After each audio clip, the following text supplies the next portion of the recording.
Digital India के दौर में अपराधी चाहे कितनी भी चतुराई दिखाए, एक छोटी सी तकनीकी चूक उन्हें सलाखों के पीछे पहुंचा सकती है।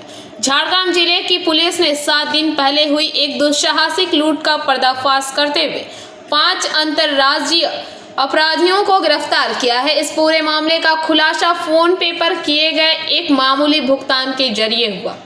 बीते 6 जनवरी को जामबनी के चुटिया इलाके में सुब्रत सिंह नामक व्यक्ति सीएसपी के लिए 2,75,000 रुपए लेकर जा रहे थे। रास्ते में घने जंगल के बीच झारखंड से आए अपाची बाइक सवार 3 बदमाशों ने उन्हें रोका।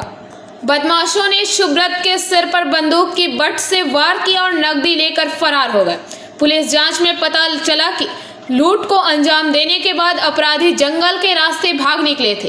रास्ते में झारखंड के बरसोल थाना क्षेत्र के एक ढाबे पर बदमाशों ने खाना खाया। वहां नगद पैसे होने के बावजूद उन्होंने सावधानी हटाई और फोन पे के माध्यम से भुगतान किया। जैसे ही फोन ऑन हुआ, पुलिस को उनकी लोकेशन और डिजिटल पहचान का पहला बड़ा सुराग मिल गया। पुलिस ने जब कड़ियां जोड़ी तो चौंकाने वाला सच सामने आया। इस गिरोह का सरगना शुभजीत सरकार है, जो साइंस में स्नातक है और एक बैंक लोन के एजेंट के रूप में काम करता है। जामबनी निवासी शंभूपाल ने अपराधियों को पीड़ित की पहचान कराई और भागने का रास्ता दिखाया।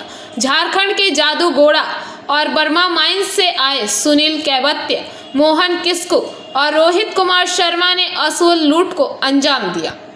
झारग्राम के एसडीपीओ शमीम विश्वास और जामबनी थाने के आईसी के नेतृत्व में पुलिस ने झारखंड और बंगाल की सीमा पर 30 से अधिक सीसीटीवी कैमरों को खंगाला। सोमवार रात 3 अलग अलग टीमों ने झारग्राम, जामबनी और झारखंड में एक साथ छापेमारी कर 5 को दबोच लिया। पकड़े गए आरोपियों को आज कोर्ट में पेश किया गया। पुलिस ने वारदात में इस्तेमाल हथियार और लूटी गई रकम की 100% बरामदगी के लिए अदालत से 7 दिनों की पुलिस रिमांड मांगी है। पुलिस को संदेह है कि यह गिरोह सीमावर्ती इलाकों में कई अन्य लूट की घटनाओं में भी शामिल रहा है।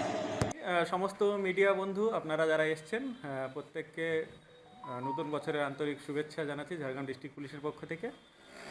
আর আজকের এই বিশেষ যে প্রেস মিট তাতে আমার সঙ্গে উপস্থিত রয়েছেন আমার আইসি জামবনি সাহেব অভিজিৎ বসু মল্লিক, আর রয়েছেন জামবনি থানার ফোর্স এবং অফিসার্স।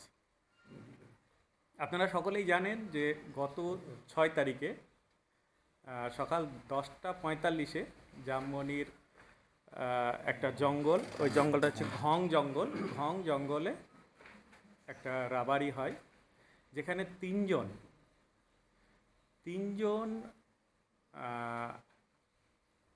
অ্যাকিউজড, যারা একটা অ্যাপাচি মোটরসাইকেলে করে আসে এবং ব্যাংকের সঙ্গে যুক্ত একজন ভিকটিম, যার নাম হচ্ছে সুব্রত সিংহ। ওর বাড়ি হচ্ছে আপনার চুটিয়াতে চুটিয়াতে বাড়ি। ওখানে ওর একটা পিএনবি সিএসপি রয়েছে। উনি ওই সিএসপি চালান এবং উনি টাকা তুলেছিলেন জামবনির পিএনবি থেকে 2,58,000 টাকা ওখান থেকে উইথড্র করেন। সেই টাকা নিয়ে যখন ওই ঘঙের জঙ্গল দিয়ে উনি যাচ্ছিলেন, তখন এই 3 জন অ্যাপাচি বাইকে করে এসে ওনাকে পিছন থেকে চেজ করেন এবং লাথি মেরে ফেলে দেন। তার ওখানেই বেশ কিছুটা ধস্তাধস্তি হয়। তাতে সুব্রত সিংহ উনি যথেষ্ট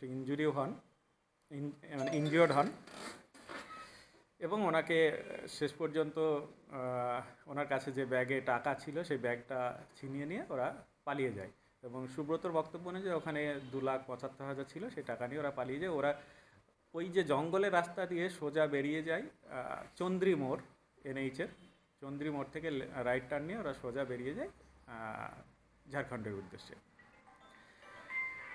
এইবার আমরা পরবর্তীকালে ওই সুব্রত সিংহের একটা কমপ্লেন আমরা পাই ঝাড়গ্রাম থানায়।